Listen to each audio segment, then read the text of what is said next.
Friends welcome to Atla Defence. Friends آج ہم یہاں ڈیٹیل میں ڈسکس کریں گے رشیا کے بنائے گئے Mi-28 ہیلی کاپٹرز کے بارے میں اور پاکستان آرمی کے لیے ان کی افادیت کے بارے میں۔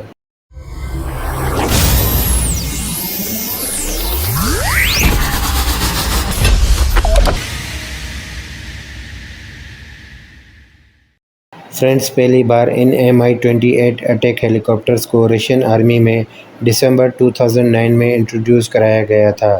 فرینڈز پہلی بار ان Mi-28 ہیلی کاپٹرز کی ڈیولپمنٹ کا کام تب شروع ہوا جب رشین آرمی کی طرف سے اپنے پرانے ونٹیج Mi-24 اٹیک ہیلی کاپٹرز کی ریپلیسمنٹ کے لیے ریکوائرمنٹ دی گئی،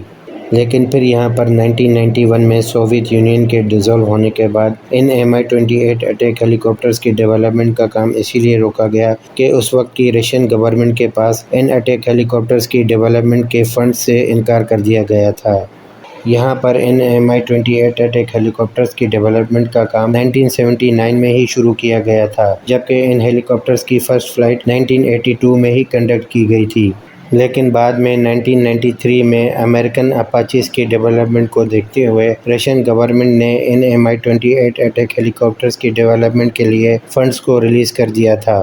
انیشلی تو رشین آرمی کی طرف سے ان Mi-28 اٹیک ہیلی کاپٹرز کو اسپیشلی اینمی اٹیک ہیلی کاپٹرز کی ڈسٹرکشن اور بسٹنگ کے لیے ہی ڈیزائن کیا گیا تھا۔ بعد میں آگے چل کر رشین آرمی کی طرف سے ان Mi-28 اٹیک ہیلی کاپٹرز کی ملٹی پرپز مشن کیپیبلٹی کو ریلائز کرتے ہوئے یہ فیصلہ کیا گیا کہ ان اٹیک ہیلی کاپٹرز کو بروقت ایئر ٹو ایئر اور ایئر ٹو گراؤنڈ ٹارگٹس کو نیوٹرلائز کرنے کے لیے یوز کیا جائے گا، اور یہاں پر ان اٹیک ہیلی کاپٹرز پر انرجی ایبزاربنگ لینڈنگ گیئرز کو بھی لگایا گیا ہے، جس کی وجہ سے دوران کریش ان ہیلی کاپٹرز کے پائلٹس کے سروائیول کے چانسز بڑھ جاتے ہیں۔ اور یہاں پر ان Mi-28 اٹیک ہیلی کاپٹرز کے 2015 کے ڈیڈلی کریش میں ان اٹیک ہیلی کاپٹرز کی لینڈنگ گیئرز نے اپنا کام دکھاتے ہوئے ان اٹیک ہیلی کاپٹرز کے پائلٹس کو دوران کریش سیف بھی رکھا تھا۔ اور یہاں پر ان Mi-28 اٹیک ہیلی کاپٹرز کو پاور کرنے کے لیے 2 کلموو کے 2V3-117 ٹربو شافٹ انجنز کو لگایا گیا ہے، جو کہ 1650 کلو واٹ کا تھرسٹ پیدا کرتے ہوئے 2200 ہارس پاور پیدا کرنے کی صلاحیت رکھتے ہیں۔ انہی پاورفل انجنز کی بدولت یہ Mi-28 اٹیک ہیلی کاپٹرز امریکن اپاچی ہیلی کاپٹرز کی 293 کلومیٹر پر آور کی اسپیڈ کے مقابلے میں 320 کلومیٹر پر آور کی اسپیڈ سے فلائی کر سکتے ہیں، جس کی وجہ سے ان رشین Mi-28 اٹیک ہیلی کاپٹرز کو اپنے امریکن اپوننٹ اپاچی ہیلی کاپٹرز کے مقابلے میں ایک آپریشنل ایڈوانٹیج بھی ملتا ہے۔ اور مزید یہاں پر رشیا کی طرف سے ان اٹیک ہیلی کاپٹرز پر سرویلنس اینڈ ریکونیسنس اور پینورامک ویو کے لیے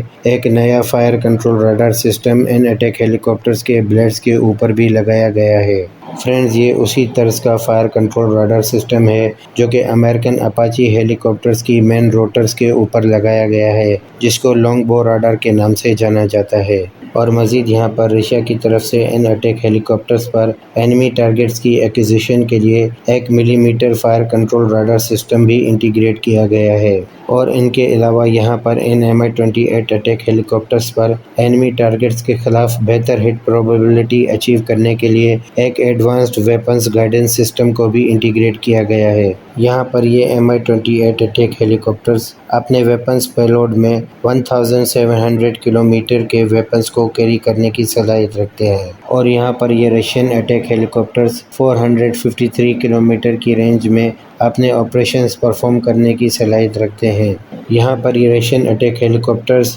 1350 کلوگرام کے میکسیمم فیول اور میکسیمم پیلوڈ کے ساتھ کنٹینیوسلی 3.5 آورز تک فلائی کر سکتے ہیں۔ یہاں پر یہ Mi-28 اٹیک ہیلی کاپٹرز ایرو ڈائنامکلی ایکسٹریم منورز بھی پرفارم کر سکتے ہیں۔ یہاں پر یہ Mi-28 اٹیک ہیلی کاپٹرز ایرو ڈائنامکلی ایسے منورز پرفارم کرتے ہیں جو کہ دنیا کے دیگر کسی بھی اٹیک ہیلی کاپٹرز کی بس کی بات نہیں۔ فرینڈز آپ کو یہاں یہ بھی بتاتا چلوں کہ آن گوئنگ یوکرینین اور رشین وار میں یوکرینین فورسز کی طرف سے کوئی بھی Mi-28 اٹیک ہیلی کاپٹرز گرایا نہیں جا سکا، جو کہ خود ہی ان Mi-28 اٹیک ہیلی کاپٹرز کی کیپیبلٹیز کا منہ بولتا ثبوت ہے۔ جبکہ یہاں پر یوکرینین فورسز کی طرف سے ایسے کئی فالس کلیم کیے گئے ہیں جن میں انہوں نے کہا ہے کہ انہوں نے رشیا کے Mi-28 اٹیک ہیلی کاپٹرز کو گرایا ہے، جبکہ یہاں پر یوکرینین فورسز کی طرف سے رشیا کا ہی بنایا گیا KA-52 اٹیک ہیلی کاپٹرز جب گرایا گیا تو یوکرینین فورسز کی طرف سے ان اٹیک ہیلی کاپٹرز کے گرائے جانے کی تصاویر بھی شائع کی گئی،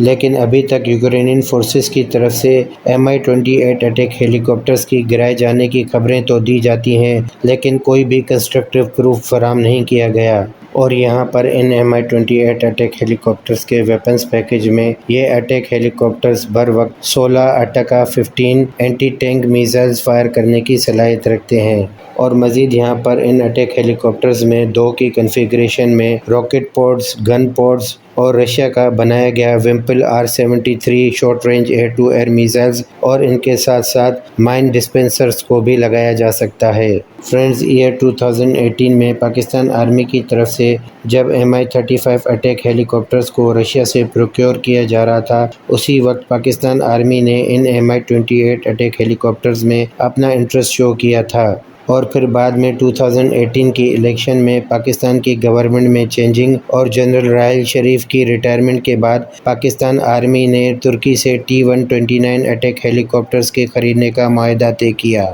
اور پھر اسی سال 2022 میں امریکہ کی طرف سے ترکی کو پاکستان کو فراہم کیے جانے والے T-129 اٹیک ہیلی کاپٹرز کی انجنز کی فراہمی سے انکار کر دیا گیا۔ اس کے بعد پاکستان آرمی نے چائنا کے Z-10ME اٹیک ہیلی کاپٹرز کی خریداری کا فیصلہ کیا۔ امید کرتے ہیں فیوچر میں پاکستان آرمی رشیا کے Mi-28 اٹیک ہیلی کاپٹرز کو اپنی فلیٹ میں شامل کرے گی۔ تو فرینڈز، اسی بات پر ہم اپنی آج کی ویڈیو یہیں پر اینڈ کریں گے۔ امید کرتے ہیں آپ کی نالج میں اضافہ ہوا ہوگا۔ اگر آپ کو ویڈیو پسند آئی ہو تو سبسکرائب، شیئر اور لائک کرنا نہ بھولیے گا، اور آپ میں سے ابھی بھی 62% ویورز ایسے ہیں جو کہ ہماری ویڈیوز ریگولرلی دیکھتے تو ضرور ہیں، لیکن انہوں نے ابھی تک چینل کو سبسکرائب نہیں کیا۔ اگر آپ ان 77% ویورز میں آتے ہیں تو آپ سب کو گزارش ہے کہ ہمارے چینل کو سبسکرائب کر لیں۔ اپنی دعا میں یاد رکھیے گا۔ اللہ حافظ۔